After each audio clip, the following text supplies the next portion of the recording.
Hi everyone, I'm Suyok from Online Help Guide, and in this video, I will show you how to clear autofill on Snapchat. Clearing autofill helps you remove saved information, ensuring better privacy and keeping your account secure. So, let's get started on how to clear autofill on Snapchat. First, open the Snapchat app on your device. Tap on the profile icon from the top left corner of your screen. Now tap on the settings option at the top right corner of your screen. Scroll down and tap the clear data option. In the clear data menu, you will find the clear autofill option.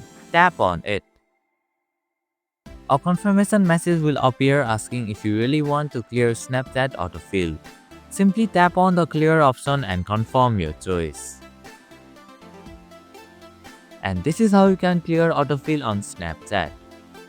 Thank you for watching Online Help Guide. Hope this video was helpful. If it was, then hit the like button and comment down if you have any questions or feedback. Also, if you are new to our channel, please subscribe and hit the bell icon so that you won't miss our upcoming videos.